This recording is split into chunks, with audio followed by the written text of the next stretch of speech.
Hi, I'm Dr. Pichini, and I'm a chiropractor in the Rexdale, Etobicoke area. In Revitamax Rehab, we have a team of chiropractors, physiotherapists, and massage therapists that can help you with your aches and pains. I want to thank Soulcasize for inviting us to do some of these talks for you guys weekly.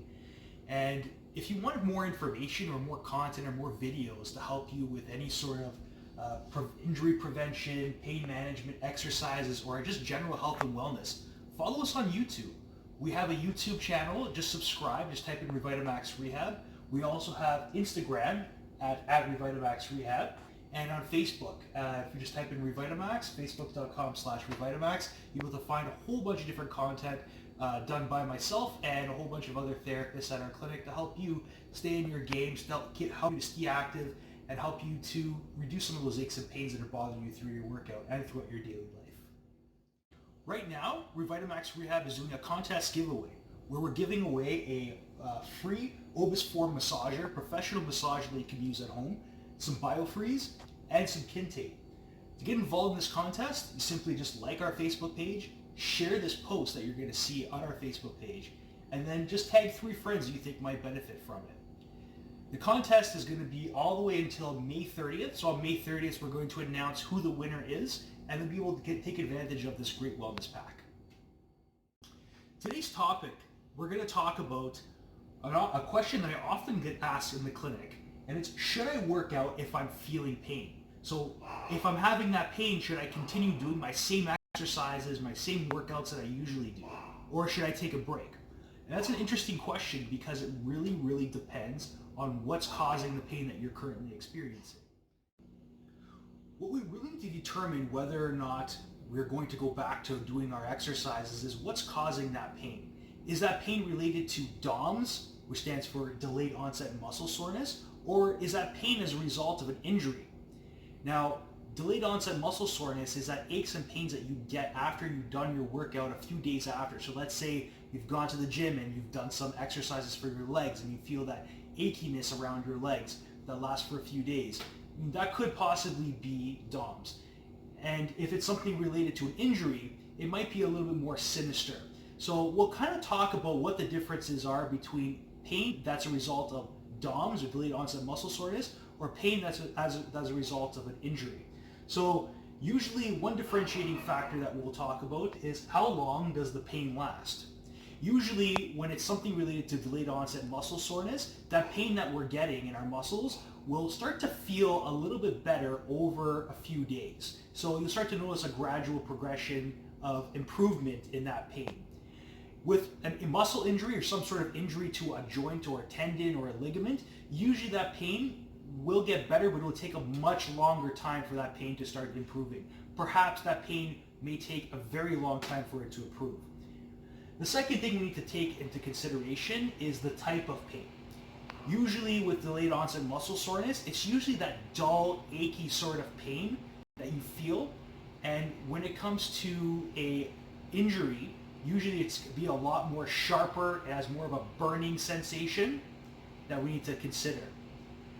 The other thing is the location of the pain. Typically with delayed onset muscle soreness, you'll be feeling pain all distributed widespread throughout the muscle. So for example, if you're working out your biceps, for example, you're going to be feeling that pain, that dull, achy pain, throughout the entire bulk of the muscle that you'll be feeling that. Whereas if this is a result of an injury, it's usually more pinpointed. So it's usually a smaller area. It could also be even closer to the tendons, for example, so it won't be necessarily in the bulk of the muscle. It might be closer to the tendons, and it'll be more pinpointed, and it'll be more of a sharper type of pain. The next thing we need to consider is, when does it get worse? Usually with delayed onset muscle soreness, you'll find that typically it gets worse when we're inactive. If we're not moving, if we've been sitting down for a while and we get up for that first movement, it usually feels a lot sore. Whereas as we start moving and we start becoming more active, the pain gets a little bit better and better. When it comes to an injury, typically the more activity we do, the more pain we will typically experience. Now that's not in every single case, but it is a typical pattern that we will see with injuries. The next thing we need to consider is swelling. Usually you will not have swelling when you have delayed onset muscle soreness. whereas swelling can be common with an injury. So if you find that there's swelling in a specific area, like for example on the kneecap or on the elbow or in one of your joints, that swelling could be as a result of an injury. The last thing is sounds. Typically, delayed onset muscle soreness doesn't give you sounds like clicks, pops, grindings, and snappings, whereas if you have an injury, it's possible that you may have some clicking, popping, grinding, and snapping. So for example, if you've injured your knee and you have a knee injury like a meniscal tear, it's common to hear popping, grinding, snapping, and clicking in that joint. So now back to our question, should we continue working out if we have pain?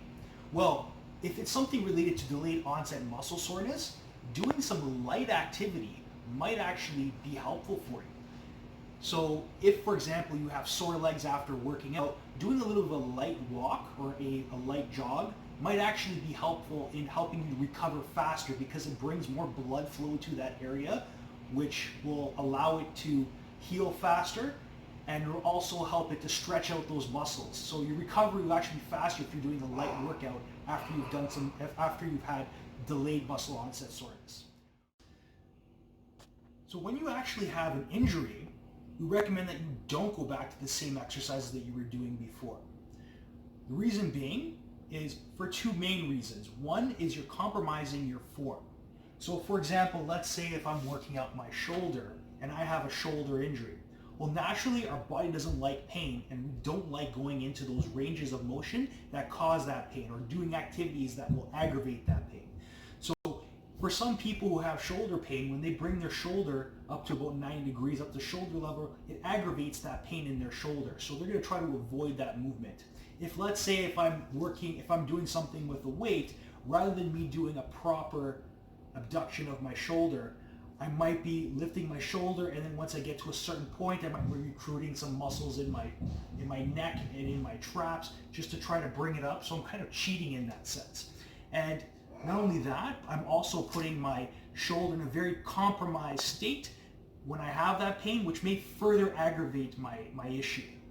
The second thing is that you're not actually working out the muscle that you're intending to. So if you're working out your shoulder, for example, your main objective is you'd like to work out your deltoids.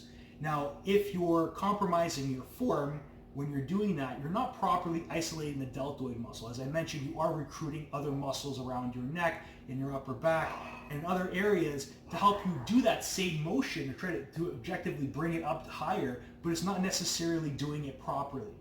So you're not getting a proper workout. So back to our question of should we work out when we have pain? Well, if it's something related to an injury, we recommend that you actually don't go back to doing those exercises and work out other areas or other joints that don't involve that area that you have injured. So if you have a shoulder injury, work out your legs, work out other areas, work out your lower back, but try to avoid working out that shoulder because it's injured and you may further aggravate it. When you have that shoulder injury and we know it's an injury, come to our clinic, get evaluated by one of our therapists. Our therapists are experts when it comes to identifying what's the cause of your pain, giving you that great treatment that's going to help you speed up the recovery process, and giving you exercises as well that are going to facilitate the healing process and help to prevent that pain from coming back. We need to restore function. We need to restore the way that joint is working. In addition to having some great experts at Revitamax Rehab that can help you with your injury, we're offering a free consultation.